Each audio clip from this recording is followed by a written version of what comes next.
ایک دو حدیثیں سناتے. ایک شخص آئے, یا رسول اللہ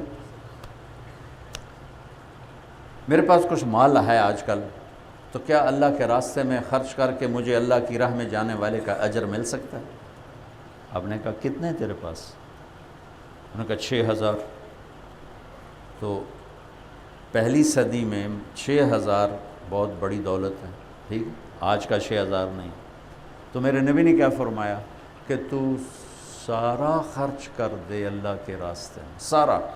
اس نے کہا تھا انفق من بعد مال, کچھ پیسے لگا کے اللہ کی راہ کا اجر پا سکتا ہوں؟ تو میرے نبی نے فرمایا, غور سے سنو, کہ تو سارا مال خرچ کر دے تو جو اللہ کے راستے میں سویا ہوا ہے اس کے اجر کو بھی نہیں پا سکتا. ایک تو گشت کر رہا ہے, ایک دعوت دے رہا ہے, ایک تعلیم کرا رہا ہے, ایک بیان کر رہا ہے, ایک ذکر کر رہا ہے, ایک تہجد پڑھ رہا ہے, اور ایک سویا ہوا ہے. تو میں قربان جاؤں, اس راستے کی کیا قیمت ہے کہ میرے نبی نے کہا جو سویا ہوا ہے نا تو اس کے اجر کو بھی نہیں پا سکتا. کیا ہوا؟ ایک عورت آئی, یا رسول اللہ میرا خامد اللہ کے راستے میں ہے, تو مجھے کوئی عمل بتائیں مجھے بھی اس کے برابر ملے. بیوی کو برابر ملتا ہے جب وہ خوشی سے تیار کر کے بھیجتی ہے, اسے برابر ملتا ہے. اس نے عمل پوچھا, کوئی عمل بتائیں. تو اب سنو, میرے نبی نے فرمایا بی بی مصلی تے چڑھ جا, واپس جب تک نہیں آتا تو انہیں مصلی نہیں چھوڑنا, اور روزہ رکھ, اور جب تک وہ واپس نہیں آتا تو انہیں افطار نہیں کرنا, اور ذکر شروع کر جب تک وہ واپس نہیں آتا تو انہیں تسبیح ہاتھ سے نہیں رکھنی. وہ کہنے لگے یا رسول اللہ بھلا یہ کون کر سکتا, یہ تو ناممکن ہے یا رسول اللہ. سبحان. میرے نبی نے فرمایا ولو تو وقت, فرض کرو تو ایسا کر جائے, تجھے اللہ ایسی روحانیت دے دے کہ وہ 6 مہینے نہیں آتا تو 6 مہینے نفل پڑتی رہے, ذرا اتنا لمبا وضو چل جائے کہ 6 مہینے ٹوٹے ہی نہیں, 6 مہینے روزہ ہی نہ افطار کر, 6 مہینے تسبیح نہ چھوڑ. تو والذی نفسی بیدہ ما بلغت العشیر من عملہ, مجھے اس ذات کی قسم جس کے قبضے میں میری جان ہے, تو اس کے عمل کا 1000واں حصہ بھی نہیں پا سکتی. یہ تو ویسے ہی ناممکن ہے. لیکن اگر فرض کرو میرے نبی ایسا ہو جائے تو بی بی 1000واں حصہ بھی نہیں پا سکتی.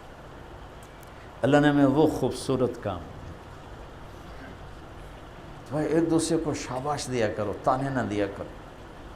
تجھے تو دکان نے بٹھا دیا, تجھے تو بیوی بچوں نے بٹھا دیا, تجھے تو دنیا کی اب لگ گئی ہے. یہ مار دیتی ہیں, یہ باتیں مار دیتی. 1 منٹ کے لیے بھی کوئی آ جائے تو واہ واہ آؤ جی آؤ جی, وہ چیز اس کو ابھار دے گی. ایک اور حدیث یاد آ گئی, ایک غلام آزاد کرو تو جہنم سے آزادی ہے. میرے نبی نے فرمایا جو ایک غلام اللہ کے راستے میں آزاد کر دیتا ہے وہ جہنم سے آزاد ہو جاتا ہے. ٹھیک ہے. عبد الرحمن بن عوف رضی اللہ عنہ اپنے باغ میں تھے, تو انہوں نے 30 غلام آزاد کیے کٹھے. فجعل الرجل يتعجب من صنيعه, تو ایک آدمی نا حضرت عبد الرحمن کو یوں کر کے دیکھنے لگا, تو واہ واہ کمال ہو گئی, کٹھے 3 ایک امان دنے کٹھے 3, تو وہ ایسے دیکھ, اور اس کے چہرے پہ تاثر ہو رہا ہے. تو حضرت عبد الرحمن نے دیکھ لیا, کہنے لگے افلا ادلک بافضل مما صنعت, میں تمہیں اس سے بڑا عمل بتاؤں, جو میں نے کیا اس سے بڑا بتاؤں. کہا اچھا وہ کیا ہے؟ تو آپ نے کہا بینما رجل یسیر علی دابتہ فی سبیل, ایک شخص اللہ کے راستے میں جا رہا ہے, وصوتہ معلق باصبع, اور گھوڑے کو چلانے کے لیے چابک اس کے ہاتھ میں ہے, تو اس کو ایسے آہستہ آہستہ مارتا ہے, چلاتا ہے, یا اونٹ ہے یا گھوڑا ہے یا خچر ہے یا گدھا ہے. تو چلتے چلتے چلتے چلتے اس کو اونگ آ گئی. تو اونگ جو آئی ہاتھ ڈھیلا ہو گیا اور چابک گر پڑا, وہ سوٹی گر پڑی. فَلَرَوْعَتُهُ بِصَوْتِهِ أَفْضَلُ مِمَّا صَنَعَتْ. اللہ اکبر. فرمایا کہ وہ جب اس کے ہاتھ سے سوٹی گری نا تو ایسے ہوا, ہوتا نہیں, ہمارے ہاتھ سے موبائل گر جائے، اونگ آ جائے تو ہم ایسے ہو جاتے ہوتے ہیں کہ نہیں ہوتے؟ یہ باڈی ریئیکشن ہے، یہ کوئی عمل ہے، یہ باڈی ریئیکشن ہے۔ میں قربان جاؤں اس راستے کی قدر و قیمت پر۔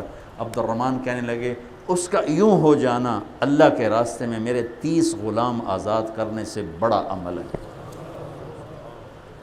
تو آپ تو 24 گھنٹے کے لیے آئے بیٹھے ہو، کون اس کا حساب لگا سکتا؟ سبحان اللہ، کیا خوبصورت اللہ نے ہمیں گئے گزرے دور میں یہ محنت عطا فرمائی۔